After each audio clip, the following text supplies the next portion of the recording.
जय हिंद भारतवासियों।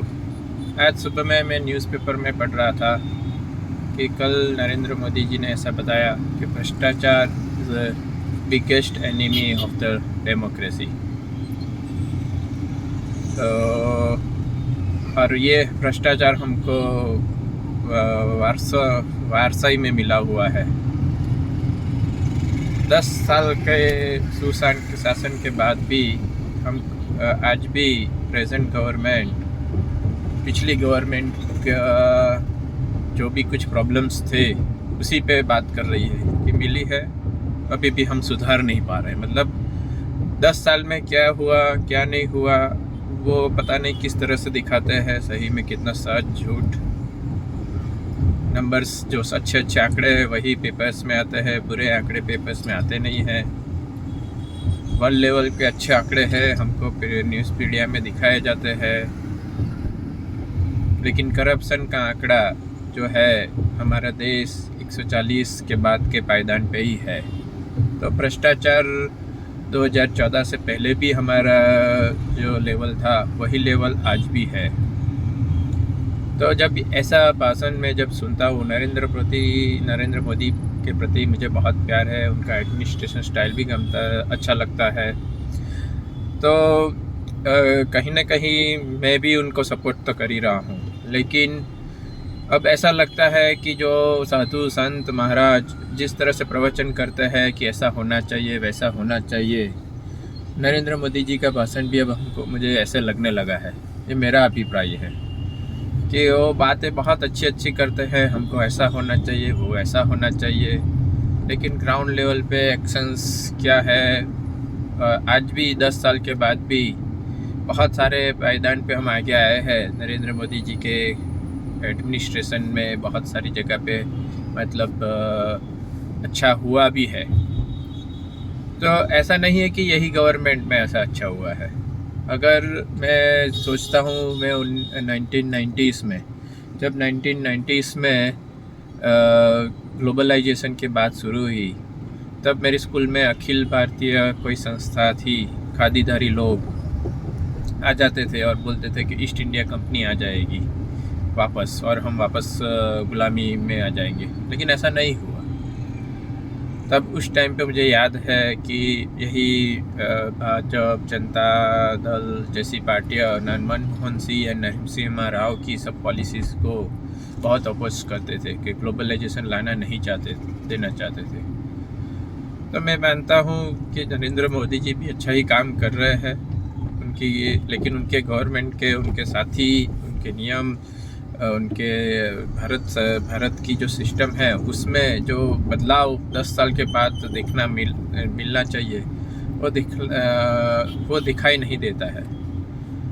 मनमोहन सिंह नरसिम्हा राव की जोड़ी ने मनमोहन सिंह के 10 साल के कार्यकाल में उन्होंने मौन रह के बहुत सारे काम किए। यही फ़र्क मुझे लगता है कभी कभी कि मनमोहन सिंह ने बहुत सारे काम किए लेकिन वो मौन रह के काम किए। नरेंद्र मोदी जी ने भी बहुत सारे काम कर रहे हैं, लेकिन उससे 100 गुना ज़्यादा काम किया हो ऐसा प्रोजेक्ट हो रहा है। अब भ्रष्टाचार की बात करें, गुजरात में 25-30 साल से तो भाजपा सरकार ही है। तो आए दिन हर पेपर में सुनने 5-5, 6-6 न्यूज़ होते हैं भ्रष्टाचार के। तो गुजरात से तो भ्रष्टाचार गया नहीं। तो 25 साल का भाजपा का ही अनुशासन था, नरेंद्र मोदी जी का एडमिनिस्ट्रेशन था, फिर भी गुजरात में भ्रष्टाचार उसी तरह से आगे बढ़ रहा है, उसमें कोई मतलब फ़र्क नहीं आया है। एजुकेशन सिस्टम टॉस हो गया है। जो आज ही स्कूल एक न्यूज़ पढ़ रहा था, गुजरात की 5500 मतलब 5500 स्कूल में के अंदर मैदान ही नहीं है। हम बात कर रहे हैं 2036 में ओलंपिक यहाँ पे लाने की। मुझे बहुत विश्वास है कि हमारे भारतीय जो सुविधा है IAS ऑफिसर्स एंड उसकी प्रणाली और सिस्टम है, उसके हिसाब से ओलंपिक का जो यजमान पद है हम ज़रूर निभाएंगे। और 2036 में नरेंद्र मोदी जी भाजपा सरकार हो ना हो, लेकिन 2036 में भारत को वो सौभाग्य ज़रूर मिलेगा। ऐसा ज़रूरी नहीं है भाजपा सरकार होगी तभी होगा। जिस तरह से हमको कॉमनवेल्थ गेम का होस्ट करने का सौभाग्य मिला था, उसके बाद बहुत सारे ऐसे सौभाग्य मिले जब वहाँ पे भाजपा सरकार नहीं थी, फिर भी मिले हैं। 1990 का जो मुझे लगता है कभी कभी अगर ये 1990 में मनमोहन सिंह और नरसिम्हा राव का डीओ नहीं आए होते तो शायद मैं इतना एजुकेटेड नहीं होता। मुझे जो एजुकेशन पर मिला, मुझे ऐसा लगता है कहीं ना कहीं उनकी नीतियाँ बहुत कारगर रही है और उसी में मैं पढ़ा लिखा और आगे बढ़ा। तो जब भाजपा सरकार, नरेंद्र मोदी जी की सरकार 2001 या 2 में, तब तो मेरी पढ़ाई ख़त्म हो चुकी थी। तो मुझे लगता है कि इतना ज़्यादा बदलाव जो हम सोच रहे थे, जो हम बहुत वोट दे रहे हैं, इवन गुजरात में आज भी, इस साल भी जो वोटिंग पैटर्न में हमने वोट दिया, उसका जो हमको फल मिलना चाहिए वो नहीं मिल रहा है। बस ये मेरे थॉट्स है। भाजपा सरकार केंद्र की जो 3 मेजर करप्शन प्रॉब्लम्स थे, स्कैम हुए थे, उसके ऊपर आई सरकार थी, उसके सभी गुनहगार आज खुलेआम घूम रहे हैं।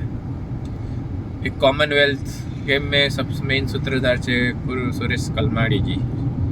2G स्कैम में कनीमोजी राजा, वो लोग भी आज बेल पे छूट के आज 10-12 साल हो गए वो केस के।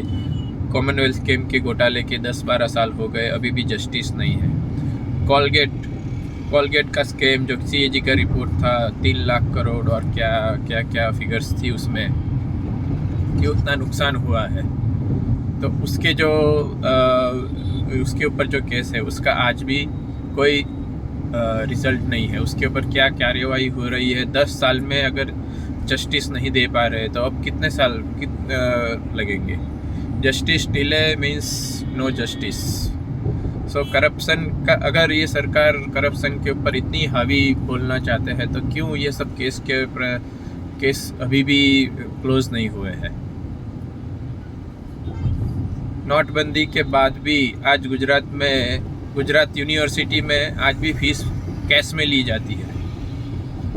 नोटबंदी के बाद जो डिजिटाइजेशन का जो दौर चला, क्यों हर एक ट्रस्ट, जो धार्मिक ट्रस्ट है, उसमें क्यों वहाँ पे QR कोड और पेमेंट कोड नहीं होते हैं। आपको डोनेशन देना है, आप मोबाइल से डोनेशन दीजिए, क्यों ऐसा नियम नहीं लाया जाता। नरेंद्र मोदी जी खुद शायद सोमनाथ ट्रस्ट के ट्रस्टी है, तो सोमनाथ ट्रस्ट में जो भी कैश इकट्ठा हो रहा है तो वहाँ पे ऐसा नियम क्यों नहीं लाया जाता। मतलब मैं कोई धर्म के प्रति कुछ नहीं कहना चाहता हूँ। हर एक मंदिर, मदरसा, जैन टेम्पल, क्रिश्चियन टेम्पल, वहाँ पे अगर किसी को डोनेशन करना है तो QR कोड आ जाना चाहिए। उसी से डोनेशन, 5 रुपये का करना हो, 10 रुपये का करना हो, डोनेशन उसी से करना चाहिए। तो क्या ये एक कारगर उपाय नहीं होगा भ्रष्टाचार दूर करने का। बस ये मेरा एक थॉट है। मुझे नहीं लगता है कि 10 साल के गवर्नमेंट सुशासन जो बात कर रही है वो आगे की गवर्नमेंट के सुशासन से कोई ज़्यादा फ़र्क है। हाँ, कोई बातों में है, तो हर एक गवर्नमेंट के अपने अपने प्रोस एंड कॉन्स रहते हैं। हर एक गवर्नमेंट, वाजपेयी गवर्नमेंट के अपने अपने प्रोस कॉन्स थे, नरसिम्हा राव, मनमोहन सिंह के अपने अपने प्रोस एंड कॉन्स थे। 2005 से 2014 में मनमोहन सिंह एंड जो कोअलाइजेशन था अलग अलग, क्लियर मैंडेट नहीं मिला था, उसके ऊपर उनका एक अपना प्रोस एंड कॉन्स है। फिर भी बहुत सारा काम हुआ, ऐसा दिखा है मुझे। तो कहीं ना कहीं सब बातें हो रही है भ्रष्टाचार दूर होने की, लेकिन हो नहीं रहा है। यही मेरा अल्टीमेटली जो पॉजिटिविटी 2014 में क्रिएट हुई थी कि नहीं कुछ बदलेगा, कुछ बदलाव आएगा, अब धीरे धीरे वो चीज़ मतलब वाइप होने को है कि हमने एक सशक्त गवर्नमेंट दी है भारत सरकार को लोगों ने, तो उसके ऊपर गवर्नमेंट खरी नहीं उतरी है। आज अपोजिशन स्ट्रांग नहीं है, उसके चलते ये गवर्नमेंट के जो कौन से मतलब जो अच्छी धारा, अच्छे एडमिनिस्ट्रेशन नहीं है, उसका विरोध नहीं हो रहा है। और इसीलिए हमको ऐसा मालूम नहीं पड़ रहा है कि सही में क्या चीज़ खराब हो रही है। बस ये मेरे थॉट्स है, सबके लिए आप सोच सकते हैं। जय हिंद, जय भारत।